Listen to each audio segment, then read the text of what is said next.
Hello दोस्तों, welcome back to our channel. आज हम एक ऐसे केस के बारे में बात करेंगे जो पूरे देश को हिलाकर रख दिया था और ग्लोबल कन्वर्सेशन का हिस्सा बना। ये है निर्भया केस।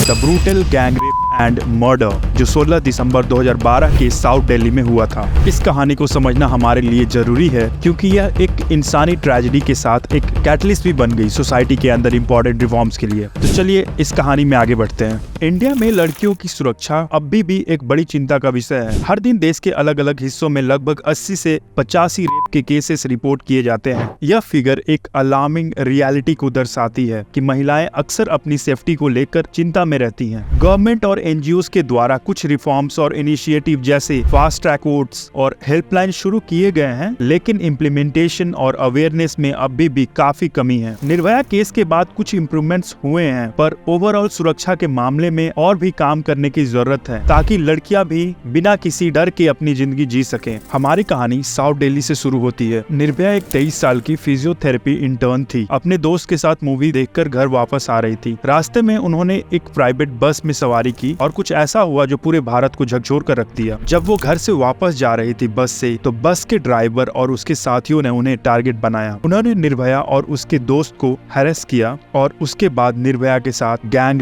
और टॉर्चर किया। बस ड्राइवर का नाम राम सिंह था और उसके साथ 5 और लोग थे। ये लोग पहले ही दारू पी रहे थे और पार्टी कर रहे थे बस में। दिन में पहले ही इन्होंने एक कारपेंटर के यहाँ चोरी किया और रात में इस घिनौने मंसूबे को अंजाम दिया। राम सिंह ने बस को एक अलग रास्ते पर ले गया और निर्भया और उनके दोस्त को भयानक तरीके से टॉर्चर किया। राम सिंह बस ड्राइवर, मुकेश सिंह राम का भाई, विनय शर्मा एक assistant gym instructor, Pawan Gupta एक फ्रूट सेलर, अक्षय ठाकुर एक माइग्रेंट वर्कर और मोहम्मद अफरोज एक जुवेनाइल। यही वो नाम है जो पूरा मर्द जाति का सर झुका दिया अपनी घिनौनी हरकतों से। इन लोगों ने निर्भया को चलती बस में टॉर्चर किया बारी बारी और उसके बाद चलती बस से नीचे फेंक दिया निर्भया और उसके दोस्त को। इनको जानवर कहना भी जानवर को शायद पसंद ना आया, पर इस वीडियो में हम उन्हें जानवर ही संबोधित करेंगे। कुछ रास्ते पर गुजरने वाले लोग निर्भया को खून से लथपथ पाकर पुलिस को बुलाए। निर्भया को तुरंत दिल्ली के सफदरजंग हॉस्पिटल ले जाया गया, जहां डॉक्टर ने अपना सब कुछ लगा दिया। उनकी इंटरनल इंजरीज इतनी ज्यादा थी कि उनका कंडीशन दिन पर दिन खराब होते गया। जैसे जैसे पब्लिक आउटेज बढ़ता गया, सरकार ने भी तुरंत निर्भया को सिंगापुर के माउंट एलिजाबेथ हॉस्पिटल में ट्रांसफर कर दिया, लेकिन उनकी हालत और भी खराब होती गई और निर्भया ने 29 दिसंबर को सुबह 4:45 में अपनी आखिरी सांसें ली। 17 दिसंबर 2012 पूरे देश में प्रोटेस्ट शुरू हो गया था। लोग सड़कों पर उतर आए थे निर्भया के लिए इंसाफ की लाखों आरजू के साथ और हर औरत की सुरक्षा के लिए रिफॉर्म्स की डिमांड करते हुए। ये प्रोटेस्ट एक पावरफुल मूवमेंट बन गया था जो पब्लिक सेंटीमेंट को दिखाता है। प्रोटेस्ट जल्दी ही वायलेंट हो गया। डेमोन्स्ट्रेटर्स ने पुलिस के साथ क्लैश किया, जो वाटर कैनन्स और टीयर गैस का यूज कर रहे थे भीड़ को खत्म करने के लिए। सिचुएशन काफी सीरियस हो गई जब एक पुलिस कांस्टेबल सुभाष तोमर की इंजरीज हुई और उनकी मौत हो गई। ये प्रोटेस्ट सिर्फ इंडिया तक ही सीमित नहीं था। पेरिस, काठमांडू जैसे अनेक शहरों में भी काफी प्रोटेस्ट हुए जो विमेन सेफ्टी और जस्टिस की डिमांड कर रहे थे। पुलिस ने जल्दी से एक्शन लिया और स्पेशल इन्वेस्टिगेशन टीम बनाई जिसका हेड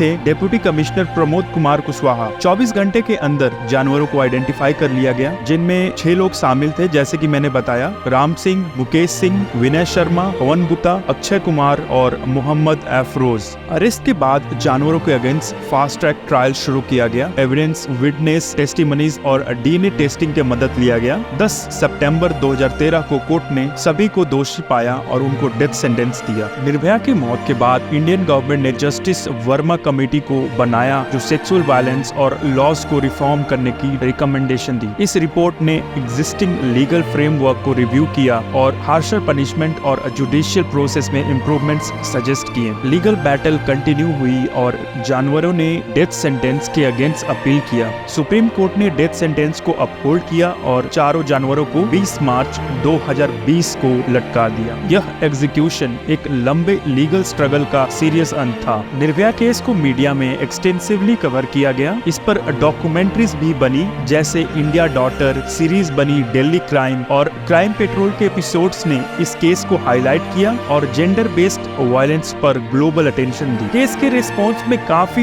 रिफॉर्म्स इम्प्लीमेंट किए गए, including criminal law amendment act 2013 और रिवाइज जुवेनाइल जस्टिस एक्ट। यह चेंजेस सेक्सुअल ऑफेंस के लॉ को स्ट्रेंथन करने के लिए की गई। निर्भया के फैमिली ने निर्भया ट्रस्ट एस्टैब्लिश किया जो वायलेंस सर्वाइवर्स को सपोर्ट और असिस्टेंस प्रोवाइड करता है। वुमेन्स ऑफ इंडिया समिट भी ऑर्गेनाइज किया गया जो जेंडर बेस्ड वायलेंस के इशू को एड्रेस करता है। निर्भया केस ने इंडिया में सेक्सुअल वायलेंस के खिलाफ एक इम्पोर्टेंट कन्वर्सेशन शुरू की। ये केस रिफॉर्म्स और डिस्कशंस के लिए कैटलिस्ट बना, लेकिन अभी भी बहुत सारी चैलेंजेस हैं जो हमें फेस करनी है। हमें मिलकर काम करना होगा, सरकार, एनजीओज और आम जनता सबको मिलकर। स्ट्रिक्ट लॉज, बेटर इम्प्लीमेंटेशन और सर्वाइवर्स के लिए कॉम्प्रिहेंसिव सपोर्ट सिस्टम की जरूरत है। सिर्फ सरकार के एफर्ट से नहीं बल्कि हर व्यक्ति के प्रोएक्टिव रोल से ही हम एक सेफर और सिक्योर सोसाइटी बना सकते हैं। अगर आपको ये वीडियो इन्फॉर्मेटिव लगी तो प्लीज लाइक करें, शेयर करें, सब्सक्राइब करें। अपने कमेंट्स और